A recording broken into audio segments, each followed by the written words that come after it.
ମୋ ଛଅ ପରିବାର ବର୍ଗଙ୍କ ଶ୍ରୀଚରଣ କୋଟି କୋଟି ପ୍ରଣାମ। ଜୟଗୁରୁ। ଯୋଉ ଅଛି ଯଜନ ଯାଜନ ଇଷ୍ଟବୃତ୍ତି କରିଲେ କାଟେ ମହାବୀତି। ଯୁଗେ ଯୁଗେ ପୁରୁଷୋତ୍ତମ ଯେତେବେଳେ ଆସନ୍ତି ତାଙ୍କର ଯୋଡେ ଜିନିଷଟା ହଉଛି ଏକଚାଟିଆ ଜିନିଷ। ଗୋଟେ ହଉଛି ସେ ଗୋଟେ ସତନାମ ଆଣିକି ଆସିଥାନ୍ତି ଆଉ ଇଷ୍ଟବୃତ୍ତି ପ୍ରଚଳନ କରନ୍ତି। ଏଇ ଯୋଉ ଇଷ୍ଟବୃତ୍ତି ଏଇଟା ଯୁଗ ଯୁଗରୁ ଆସିଛି। ଆମେ ଯୋଉ ଭାବୁ ଶ୍ରୀ ଠାକୁର ଅନୁକୂଳ ଚନ୍ଦ୍ର ଏକା ଏଇ ଯୋଉ ଇଷ୍ଟବୃତ୍ତି ପ୍ରଚଳନ କରିଛନ୍ତି ତାହା ନୁହେଁ। ଏଇଟା ଆମର ଭାଗବତ ଏକାଦଶ ସ୍କନ୍ଧରେ ମଧ୍ୟ ଅଛି। ସକାଳୁ ଉଠି ଭଗବାନଙ୍କ ଉଦ୍ଦେଶ୍ୟରେ ଆଗେ କିଛି ଅର୍ଘ୍ୟ ଦେଇ ଅନ୍ନ ଜଳ ଗ୍ରହଣ କରିବ ବା ତାଙ୍କୁ ନ ଦେଇ ଖାଇଲେ ଯେ ଚୋରି ଚୋରି ଚୋଦ୍ୟବୃତ୍ତି ଲେଖା ଅଛି। ଶିବ ପୁରାଣରେ ମଧ୍ୟ ଅଛି ଇଷ୍ଟବୃତ୍ତି। ଶ୍ରୀ ଠାକୁର ଯୋଉ ଆସୁଛନ୍ତି ପାଞ୍ଚଟା ଜିନିଷ ସେ କହିଛନ୍ତି ଯଜନ ଯାଚନ ଇଷ୍ଟବୃତ୍ତି ସ୍ୱସ୍ତୟନୀ ସଦାଚାର। ଏ ପାଞ୍ଚଟି ଯାକ ଜିନିଷ ଭାଗବତ ଏକାଦଶ ସ୍କନ୍ଧରେ ଆପଣ ପାଇବେ। ମୁଁ ନିଜେ ପଢିଛି। ତା ସହିତ ଶିବ ପୁରାଣ ମଧ୍ୟ ଇଷ୍ଟବୃତ୍ତିର କଥା ଅଛି। କୋରାନରେ ମଧ୍ୟ ଇଷ୍ଟବୃତ୍ତି ଅଛି। ବାଇବେଲ ମଧ୍ୟ ମାନେ ହିନ୍ଦୁ ମୁସଲମାନ ଖ୍ରୀଷ୍ଟିଆନ ସମସ୍ତେ ଏହି ଇଷ୍ଟବୃତ୍ତିଟା କରନ୍ତି। ଏଇ ଯୋଉ ମୁସଲମାନ ମାନେ ଯୋଉ ଇଷ୍ଟବୃତ୍ତି କରନ୍ତି ତାକୁ କୁହନ୍ତି ଜାକାତ। ଯୋଉ ଜାକାତରା ତାଙ୍କର 5 ଭାଗରୁ ଭାଗେ ସେମାନେ ଦେବସ୍ୱ। ମାନେ ଗୋଟେ ଲୋକ ବର୍ଷକରେ ଯାହା ରୋଜଗାର କରିଥିବ ତାର 5 ଭାଗରୁ ଗୋଟେ ଭାଗ ହଉଛି ଦେବସ୍ୱ। ଜଣେ ମୁସଲମାନ ଭାଇଙ୍କ ସହିତ ମୁଁ ଥରେ ନିମାପଟରେ କଥା ହଉଥିଲି। ଯେତେବେଳେ ତାଙ୍କୁ ପଚାରିଲି ମୁଁ କହିଲି ଆପଣ ମାନଙ୍କର କଣ ଗୋଟେ ମାନେ ଜାକାତ ଅଛି ନା? ହଁ, ଆମର ଗୋଟେ ଜାକାତ ଆମେ କରୁ।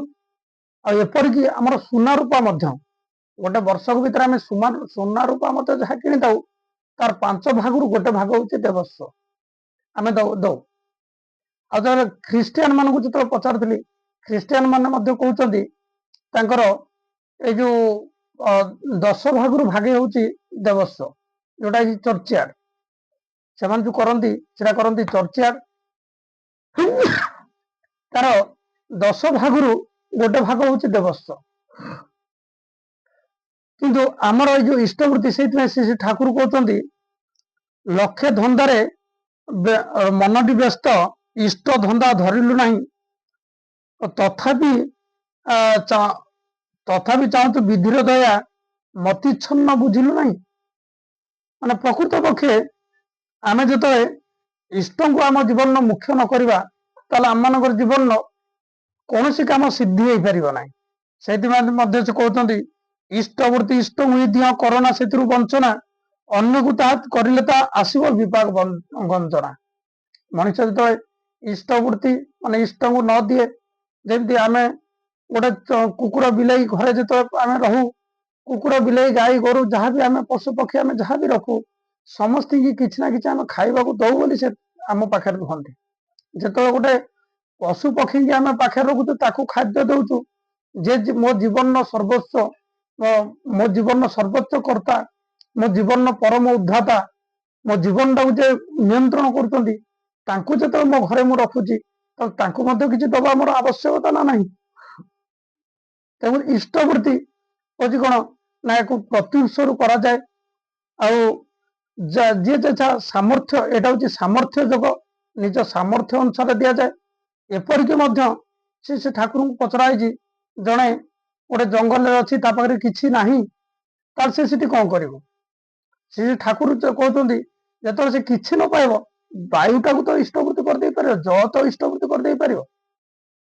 ତେଣୁକରି ମଣିଷ ଭିତରେ ସେଇ ଯୋଉ ଦବାର ଯୋଉ ବ୍ୟାକୁଳତା, ପରମ ପୁରୁଷଙ୍କୁ ମୋ ଜୀବନର ଯେ ସର୍ବସ୍ୱ ତାଙ୍କୁ ଯେ ମୁଁ କିଛି ଦେଇ ମୋ ଜୀବନ ଅନ୍ନ ଜଳ ଗ୍ରହଣ କରିବି, ଏଇ ବୋଧର ଯେତେବେଳେ ମଣିଷ ଭିତରେ ସୃଷ୍ଟି ହେଇଯିବ ଆଉ ସେଇଠି ତାର ଜୀବନର ଉନ୍ନତିର ଆରମ୍ଭ ହେଇଯିବ। କାରଣ ଇଷ୍ଟବୃତ୍ତି ଇଷ୍ଟଙ୍କୁ ଦବା ଭିତର ଦେଇ ମଣିଷର ସାମର୍ଥ୍ୟ ଯୋଗ ସୃଷ୍ଟି ହୁଏ। ଆଉ ମଣିଷ ଶ୍ରୀ ଠାକୁରଙ୍କ ପାଖରେ ଦେଖାଯାଇଛି ଜଣେ ଦରିଦ୍ର ଲୋକ ଆସି ପହଞ୍ଚିଛନ୍ତି, କହୁଛନ୍ତି ଶ୍ରୀ ଠାକୁର ମୁଁ ତ ପୁରା ମୋର ଖାଇବାକୁ ପାଉନି, ତାହେଲେ ମୁଁ ଦେବି କଣ? ସେ ଠାକୁର କହୁଛନ୍ତି ମାନେ ସେ ଆସି କହିବା ପୂର୍ବରୁ ସେ ଠାକୁର ତାକୁ ମାଗି ଦଉଛନ୍ତି, କହିଲେ ତୁ ମତେ ଅରୁଆ ଚାଉଳ ଗୋଟେ ବସ୍ତା, 3 ଅରୁଆ ଚାଉଳ ଗୋଟେ ବସ୍ତା ଦବୁ। ସେ ସେଇଠି ତ ମନା କରିପାରୁନି, ଆସିବା ଭିତରେ କିଛି ଗୁରୁ ଭାଇଙ୍କ ସହିତ ଦେଖା ହେଇଛି। ଗୁରୁ ଭାଇ ମାନେ ତାକୁ ବହୁତ ଖୁସିରେ କହୁଛନ୍ତି ଯାହା ହଉ ଆମମାନଙ୍କୁ ତ ଠାକୁର ମାଗୁନାହାନ୍ତି ଆଉ ତମକୁ ଏତେ ସୁନ୍ଦର ଜିନିଷ ମାଗିଛନ୍ତି। ସେ କହିଲେ ଭାଇ ମୋ ପାଖରେ ତ ଖାଇବାକୁ ନାହିଁ ମୋ ଘରେ, ତାହେଲେ ମୁଁ ଦେବି କେମିତି ଠାକୁର? ନା ତୁ ଏଇ କଥା ଯାଇକି ସେ ଠାକୁର ମଧ୍ୟ ସେ କଥା କହିଥିଲେ, କହିଲେ ତୋର ଯୋଉ ପାଖାପାଖିରେ ଯେତେ ଗୁରୁ ଭାଇ ଅଛନ୍ତି ତାଙ୍କୁ ତୁ ଜଣେଇବୁ। ଏ ତ ଆସିଛି ତା ଗାଁ ପାଖରେ ଯେତେ ସବୁ ଗୁରୁ ଭାଇ ଥିଲେ ସେମାନଙ୍କୁ ଜଣେଇଛି ଯେ ମୁଁ ଠାକୁର ମାଗିଛନ୍ତି ଅରୁଆ ଚାଉଳ ମାନେ ଗୋଟେ ବସ୍ତା। ଯାହା ପାଖରେ ବିହନ ଅଛି ସେ ବିହନ ଦେଇଛି, ଯାହା ପାଖରେ ହଳ ଅଛି ସେ ହଳ ଦେଇଛି। ସମସ୍ତେ ତାକୁ ସହଯୋଗ କରିଛନ୍ତି। ତାର ଯୋଉ ବିଲ ପଡିଥିଲା ତାକୁ ସେ ହଳ କରିଛି। ହଳ କରିକି ଯେତେବେଳେ ଫସଲ ପାଇଛି ସେ ସେତେବେଳେ ତା ଘର ପାଇଁକି ଗୋଟେ ବର୍ଷ ପାଇଁ ଖାଦ୍ୟ ଥୋଇ ଠାକୁର ପାଖକୁ ଗୋଟେ ବସ୍ତା ନେଇକିରି ଦେଇଛି ଅରୁଆ ଚାଉଳ। ମାନେ ମଣିଷ ଯେତେବେଳେ ତାଙ୍କୁ ଦବାର ଯୋଉ ମାନସିକତା ରୁହେ ତା ଭିତରେ କେମିତି ଯୋଗ୍ୟତାଟା ସୃଷ୍ଟି କରିଦିଅନ୍ତି ସେ ଠାକୁର। କାରଣ ଠାକୁର କହୁଥିଲେ ମୁଁ ଯାହାକୁ ଦିଏ ସିଏ ଚାଲିଯାଏ, କିନ୍ତୁ ଯିଏ ମତେ ଦିଏ ସେ ସମାଜରେ ଯେତେ ବଡ ଝଡ଼ ଝଞ୍ଜା ବାତ୍ୟା ଯାହା ବି ଆସୁ ଆପଦ ବିପଦ ତାକୁ କେହି ଟଳେଇ ପାରିବେ ନାହିଁ। ସେଇଥିପାଇଁ ସେ ଠାକୁର କହୁଛନ୍ତି ଯଜନ ଯାଜନ ଇଷ୍ଟବୃତ୍ତି କରିଲେ କାଟେ ମହାବୀତି। ମଣିଷର ଅକାଳ ମୃତ୍ୟୁ ଅକାଳ ବିୟୋଗ ଗ୍ରହ ରିଷ୍ଟ ସବୁକିଛି ସେଇ ଇଷ୍ଟବୃତ୍ତି ଭିତରେ ହିଁ କଟିଯାଏ। ସେଇଥିପାଇଁ ଆମର ଯୋଉ ଶାସ୍ତ୍ରରେ ଅଛି ଇଷ୍ଟବୃତ୍ତି ହଉଛି ପଞ୍ଚ ମହାଯଜ୍ଞ। ତାକୁ କୁହାଯାଏ ଦେବଯଜ୍ଞ, ଋଷି ଯଜ୍ଞ, ପିତୃଯଜ୍ଞ, ନୃଯଜ୍ଞ, ଭୂତ ପିଶାଚ ଯଜ୍ଞ। ଏଇ ଇଷ୍ଟବୃତ୍ତି ଭିତରେ ଆମେ ଆଗରୁ ବା ବର୍ତ୍ତମାନ ଯୋଉ ହୋମ ଯଜ୍ଞ କରୁଛେ ସେ ହୋମ ଯଜ୍ଞ ଭିତରେ 5ଟି ଜିନିଷ କରାଯାଉଛି। ଆମେ ଯେତେବେଳେ ଯେକୌଣସି ଜାଗାରେ ଗୋଟେ ହୋମ କରୁଛେ ସେ ହୋମରେ କଣ କରାହଉଛି ନା ଫାଷ୍ଟ ଦେବଯଜ୍ଞ, ପ୍ରତି ଦେବଦେବୀଙ୍କୁ ଉଚ୍ଚାରଣ କରି ସେଠି ଆହୁତି ଦିଆଯାଉଛି। ପିତୃଯଜ୍ଞ, ଯିଏ କର୍ତ୍ତା କର୍ତ୍ତି ହେଇଥାନ୍ତି ତାଙ୍କର ବାପା ମା ଯୋଉମାନେ ଚାଲି ଯାଇଛନ୍ତି ସପ୍ତ ପୁରୁଷ ପର୍ଯ୍ୟନ୍ତ ତାଙ୍କୁ ମଧ୍ୟ ସେଠି ମାନେ ତାଙ୍କୁ ଆହୁତି ଦିଆଯାଏ। ତାପରେ ଋଷି ଯଜ୍ଞ, ତାଙ୍କର ଯୋଉମାନେ କର୍ତ୍ତା କର୍ତ୍ତି ହେଇଥାନ୍ତି ତାଙ୍କର ଯିଏ ଗୋତ୍ରପତି କାଶ୍ୟପ ଭରଦ୍ୱାଜ ନାଗ ଯାହାର ଯୋଉ ଗୋତ୍ର ସେ ଗୋତ୍ରକୁ ମଧ୍ୟ ଆହୁତି ଦିଆଯାଏ। ତା ଅର୍ଥ ସେଠି ଋଷି ଯଜ୍ଞ କରାହେଲା। ଦେବଯଜ୍ଞ, ଋଷି ଯଜ୍ଞ, ପିତୃଯଜ୍ଞ, ନୃଯଜ୍ଞ। ନୃଯଜ୍ଞ କଣ ନା ଆମେ ଆଜି ସାର୍ଟଟେ ପିନ୍ଧଛେ, ମାଇକଟେ ଧରଛେ, ମୋବାଇଲଟେ ଧରଛେ, ସାଇକେଲଟେ, ଗାଡିଟେ, ଟିଭି, ଫ୍ରିଜ ଯାହା ସବୁ ଆମେ ବ୍ୟବହାର କରୁଛେ ଏ ସବୁ ତ ଆମେ ନିଜେ ସବୁ କରୁନେ। ଗୋଟେ ଚାଷୀ କେତେ ଖରା ବର୍ଷା କାକର ସହିକିରି ସେ ଧାନ ଆମକୁ ଦେଇ ଦଉଛି, ଆମେ ତାଠାରୁ 30-40 ଟଙ୍କା ଦେଇ କିଣି ଆଣୁଛେ, କିନ୍ତୁ ସେ ଯେତିକି ଖରା ବର୍ଷା କାକର ସହିଛି ତାର କଣ ପ୍ରକୃତ ପାରିଶ୍ରମିକ ଦେଇଛେ? ଆମକୁ ଯୋଉମାନେ ସେବା ଦେଇଛନ୍ତି ଆମେ କାହାର ପାରିଶ୍ରମିକ ଠିକ ସେ ଦେଇନେ। ଆମେ କେବଳ ଗୋଟେ ମୂଲ୍ୟ ଦେଇଛେ। ତେଣୁକରି ଆମେ ଯେତେବେଳେ ସମସ୍ତଙ୍କ ପାଖରେ ଋଣୀ ଏ ସମସ୍ତଙ୍କର ମଙ୍ଗଳ କାମନା କରିବା ମଧ୍ୟ ଆମର କର୍ତ୍ତବ୍ୟ। ଏଇ ଇଷ୍ଟବୃତ୍ତି ଭିତର ଦେଇ ଏଇ ଯୋଉ ନୃଯଜ୍ଞ ହୁଏ ଏ ନୃଯଜ୍ଞର କାମ ହଉଛି ଆମକୁ ଯୋଉମାନେ ସେବା ଦେଇଛନ୍ତି ତାଙ୍କର ମଙ୍ଗଳ ହଉ। ତାପରେ ଆସିଲା ଭୂତ ପିଶାଚ ଯଜ୍ଞ। ଏବେ ମଧ୍ୟ ଚତୁଃପାର୍ଶ୍ୱରେ ଆମର ଲକ୍ଷ ଲକ୍ଷ ଭୂତ ପିଶାଚ ବିଚରଣ କରୁଛନ୍ତି, ସେମାନଙ୍କର ମଙ୍ଗଳ କାମନା କରିବା ମଧ୍ୟ ଆମମାନଙ୍କର କର୍ତ୍ତବ୍ୟ। ଏଇ ଯୋଉ ଇଷ୍ଟବୃତ୍ତି ଭିତର ଦେଇ ଆମେ ସେମାନଙ୍କର ମଧ୍ୟ ମଙ୍ଗଳ କରୁଛେ, ଯୋଉଟା ଯଜ୍ଞରେ ବି ହୋମ ଯଜ୍ଞରେ ହୁଏ। ଆଜି ଏଇ ଯୋଉ ପଞ୍ଚ ମହାଯଜ୍ଞ ଦେବଯଜ୍ଞ, ଋଷି ଯଜ୍ଞ, ପିତୃଯଜ୍ଞ, ନୃଯଜ୍ଞ, ଭୂତ ପିଶାଚ ଯଜ୍ଞ ଏ 5ଟି ମହାଯଜ୍ଞ ମାନେ ଇଷ୍ଟବୃତ୍ତି ଭିତର ଦେଇ କରୁଛେ। ଏଇ ଇଷ୍ଟବୃତ୍ତି ହଉଛି ରକ୍ଷା କବଚ।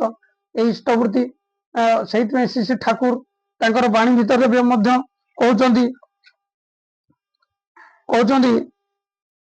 ଯଜନ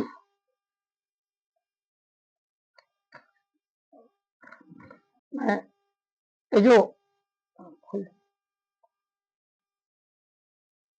ଇଷ୍ଟବୃତ୍ତି ଏ ଯୋଉ ଆମେ ପଞ୍ଚ ମହାଯଜ୍ଞ କରୁଛେ ଏ ଇଷ୍ଟବୃତ୍ତି ଯେତେବେଳେ ଇଷ୍ଟଙ୍କ ପାଖକୁ ପଠାଯାଏ ଏ ଯୋଉ ଇଷ୍ଟଙ୍କର ପଇସା ଆମେ ଭାବୁ ପ୍ରାୟତଃ ଆମମାନଙ୍କର ପ୍ରାୟ ଲୋକଙ୍କର ଧାରଣା ଥାଏ ଏଇ ଇଷ୍ଟବୃତ୍ତି ପଇସାରେ ବୋଧେ ତାଙ୍କ ପରିବାର ପରିଜନ ଚଳନ୍ତି। ବର୍ତ୍ତମାନର ଯେ ଭବିଷ୍ୟତରେ ଯେ ଯୁଗାଚାର୍ଯ୍ୟ ହେବେ ପୂଜ୍ୟ ଅବିନ୍ଦା ତାଙ୍କର ଏଇ ଛୋଟ ବୟସରେ ମଧ୍ୟ ସ୍ପଷ୍ଟ ଭାବରେ ସେ ଗୋଟିଏ କଥା ଆମମାନଙ୍କୁ କହିଛନ୍ତି, କଲେ ଆମମାନେ ଏ କୌଣସି ପଇସାରେ ଏଥିରୁ ଟଙ୍କାଟେ ମଧ୍ୟ ଆମମାନଙ୍କ ପାଇଁ ଖର୍ଚ୍ଚ ହୁଏନି।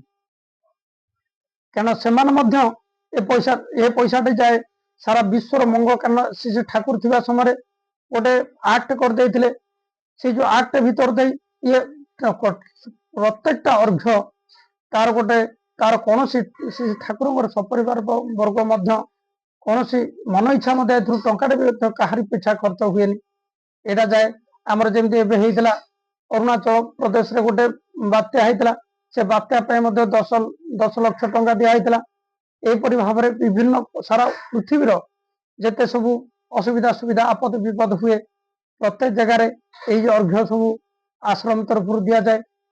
ୟାକୁ ସବୁ ସବୁ ସାରା ବିଶ୍ୱର ମଙ୍ଗଳ କାମରେ ଲଗାଯାଏ, କାରଣ ଏଇଟା ହଉଛି ଈଶ୍ୱରଙ୍କର ଅର୍ଘ୍ୟ। ତାପରେ ମଧ୍ୟ ଆମେ ମଧ୍ୟ ଗୋଟେ ଜିନିଷ ଚିନ୍ତା କରିବା ଦରକାର, ଥରେ ସେ ଠାକୁରଙ୍କ ପାଖକୁ ଜଣେ ଲୋକ ଆସିକି ଗୋଟେ ଧୋତିଟେ ଦେଇଛନ୍ତି, ସେ ଠାକୁର କଣ କରୁଛନ୍ତି, ଠାକୁର ତ ସବୁ କିଛି ଅନ୍ୟକୁ ଦେଇଦବାରେ ପୁରା ବ୍ୟସ୍ତ। ସେ ଆସି ଦେବା ଭିତର ଦେଇ ତା ପୂର୍ବରୁ ଆଉ ଜଣେ ଆସି ମାଗୁଥିଲା, ତାର ଯେ ଧୋତିଟା ଫାଟି ଯାଇଛି, ଇଏ ଯେମିତି ଧୋତିଟି ବଢେଇଛନ୍ତି ସେ ଠାକୁର ତା ହାତକୁ ବଢେଇ ଦେଇଛନ୍ତି। ଏ ଭିତର ଦେଇ ଯିଏ ଦେଇଥିଲା ତା ମନଟା ଟିକେ ଶୁଖି ଯାଇଛି, ସେ ଠାକୁର କହୁଛନ୍ତି ତୋ ମନ କଣ ଟିକେ ଦୁଃଖ ଲାଗି ମୁଁ ତାକୁ ଦେଇଦେବାରୁ? ନା ହଁ ଠାକୁର, ନା ତୁ ଯେତେବେଳେ ମତେ ଦେଇଦେଲୁ ସେଟା କାହାର ହେଲା? ନା ସେଟା ଆପଣଙ୍କର ହେଇଗଲା। ନା ଯଦି ମୋର ହେଲା ତାହେଲେ ମୋ ଜିନିଷଟା ମୁଁ ରଖିଲି କି କାହାକୁ ଦେଲି ସେଥିରେ ତୋର ଚିନ୍ତା କରିବା କଣ ଅଛି? କାରଣ ସେ ଠାକୁର ମାନେ ତାଙ୍କ ଜୀବନର ସର୍ବସ୍ୱ ଆମମାନଙ୍କୁ ଦବା ପାଇଁ ହିଁ ସେ ଆସିଛନ୍ତି। ତ ଆମମାନେ ସେଇ ଯୋଉ ବିଶ୍ୱାସ ସହ ନିଷ୍ଠାର ସହିତ ଯଦି ଆମେ ଭୋରୁ ଉଠି ଇଷ୍ଟବୃତ୍ତି କରିବା, ଖାଦ୍ୟ ଖାଇବା ପୂର୍ବରୁ ଆମର ଅନ୍ନ ଜଳ ଗ୍ରହଣ କରିବା ପୂର୍ବରୁ ଆମେ ଇଷ୍ଟବୃତ୍ତି କରିବା, ଆଉ ଏଇ ଇଷ୍ଟବୃତ୍ତି ଯୋଉଦିନ କରିବା ସେଦିନ ଟିକେ ଭୂତ ଭୋଜ୍ୟ ଆଉ ଭାତୃଭୋଜ୍ୟ ଦବା, ତାହେଲେ ଆମ ଇଷ୍ଟବୃତ୍ତିଟା ସାର୍ଥକ ହବ। ଯେମିତି ଆମେ ଶ୍ରାଦ୍ଧ ସମୟରେ ଆମ ପିତା ମାତା ଯୋଉମାନେ ଚାଲି ଯାଇଥାନ୍ତି ସେମାନଙ୍କର ଶ୍ରାଦ୍ଧ ସମୟରେ ଯୋଉଦିନ ଥାଏ ସେଦିନ ଆମେ ଯେମିତି ସାଧା କରି ଟିକେ ବାରିପଟେ ଆମର ଟିକେ ଭୂତ ଭୋଜ୍ୟ ଦଉ, ସେମିତି ଯୋଉଦିନ ଇଷ୍ଟବୃତ୍ତି ପଠାଯାଏ ସେଦିନ କିଛି ଭୂତ ଭୋଜ୍ୟ ଟିକେ ଦେବେ, ତା ସହିତ କିଛି ଗୁରୁ ଭାଇକି କିଛି ଭାତୃଭୋଜ୍ୟ ଇଷ୍ଟବୃତ୍ତି ଠାରୁ କମ ପଇସାର କିଛି ତାଙ୍କୁ କିଛି ଖାଦ୍ୟ ତାକୁ ଭାତୃଭୋଜ୍ୟ ରୂପେ ଦେବେ। ତାହେଲେ ଦେଖିବେ ଆପଣଙ୍କର ଇଷ୍ଟବୃତ୍ତିଟା କେମିତି ସାର୍ଥକ ହବ। ଆଉ ଯେତେବେଳେ ଇଷ୍ଟବୃତ୍ତି ଠିକ ହେଇପାରିବ ତାହେଲେ ଦେଖିବେ ଆମମାନଙ୍କର ଜୀବନର ଏଇ ଯୋଉ ଯେତେ ସବୁ ଦୁଃଖ ଦୈନ୍ୟ, ଯେତେ ଗ୍ରହ ରିଷ୍ଟ, ଯେତେ ଆମଙ୍କର ଆପଦ ବିପଦ ଏସବୁ କେତେ ସହଜ ସରଳ ଭାବରେ କଟିଯିବ, ଆଉ ଆମମାନଙ୍କ ଜୀବନଟା ସରସ ସୁନ୍ଦର ହେଇଯିବ। ସେତେବେଳେ ଆମେ ସହଜ ସରଳ ଭାବରେ ଗାଇ ଉଠିବା ବନ୍ଦେ ପୁରୁଷୋତ୍ତମଂ, ବନ୍ଦେ ପୁରୁଷୋତ୍ତମଂ।